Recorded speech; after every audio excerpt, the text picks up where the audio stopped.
अल्लाह के नबी अलैहिस्सलाम 40 साल के होने के बाद सबसे पहली वही नबी पर जो नाजिल हो रही है, इक़रा बिस्मि रब्बिकल्लज़ी खलक़ खलक़ल इंसाना मिन अलक़ इक़रा व रब्बुकल अकरम। अल्लाह के नबी को वही दी जा रही है, पढ़ो उस जात के नाम से जिसने तुम्हें पैदा किया है। अल्लाह के नबी अलैहिस्सलाम फरमाते मैं पढ़ा हुआ नहीं हूँ। यहाँ समझो 40 साल के बाद पढ़ने का हुक्म पहली वही में आ रहा है। ये नहीं अल्लाह के नबी नमाज पढ़ो, कुरान पढ़ो, अल्लाह के नबी रोज़ा रखो, वो हज करो, ये सब तो 8-10 साल के बाद फर्ज हुए। सबसे पहला खिताब इस उम्मत को दिया गया पढ़ने का, सबसे पहला खिताब इस उम्मत को दिया गया लिखने का। जिस उम्मत पर पहली वही लिखने पढ़ने की आई हो, हजरत अली मियां नदवी रहमतुल्लाह अलैह फरमाते हैं वो उम्मत जाहिल कैसे रह सकती है।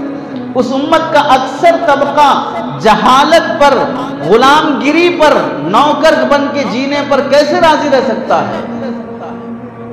गैर मुस्लिम माए हमारे घरों में बर्तन साफ करके, पोछा मार के अपने बच्चों को बड़े बड़े कॉलेजेस में पढ़ा रही हो, और मुसलमान अपने बच्चों को अपनी दुकान पर नौकर बना के रख रहे हो। जिस कौम में तालीम का शऊर नहीं है वो कौम गुलामी पे राजी है। वो कौम कभी ओनर नहीं बन सकती, वो कौम हमेशा नौकर बनने की सोचेगी। मुझे यहाँ नौकरी मिल जाए, मुझे वहाँ नौकरी मिल जाए, मुझे वहाँ गुलामी मिल जाए। इस वास्ते हिंदुस्तान आज पूरी दुनिया के मुल्कों में सबसे बड़ा पढ़ा लिखा नौकर मुल्क है कि यहाँ जितने पढ़े लिखे नौकर मिलते हैं, इतने पढ़े लिखे गुलाम किसी और कंट्री में नहीं मिलते। आपको दुनिया के जिस मुल्क में भी चले जाओ आप, अगर हिंदुस्तान का कोई शख्स वहां पर नौकर बन के नहीं है तो फिर बता देना। दुनिया के किसी भी कंट्री में चले जाओ, हिंदुस्तान का कोई शख्स वहां नौकर बन के नौकरी और जॉब नहीं कर रहा है तो बता दीजिए। इल्ला है कि वो खुद मुल्क गरीब है तो फिर ये फकीर वहां जाके क्या करेगा। ये जा रहा है नौकरी करके कुछ कमाने के लिए, जिसके पास जा रहा है वो खुद भिखारी है तो वहां जाके क्या करेगा।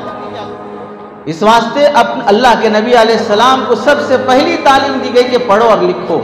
अल्लाह के नबी ने फरमाया इन्नमा बुइस्तु मुअल्लिमा, मैं सिखाने वाला बना के पैदा किया गया हूँ, भेजा गया हूँ। मुझे उम्मत को सिखाने की जिम्मेदारी दी गई है। उसके बाद जब कुरान उतरा, सहाबा में मुंतकिल किया, बच्चों में मुंतकिल किया।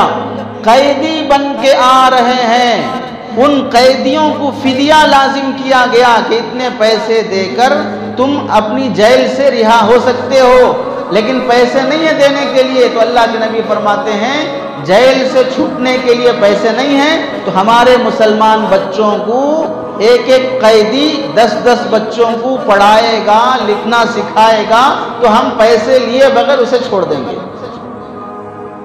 इतनी अहमियत है अल्लाह के नबी के नजदीक तालीम की।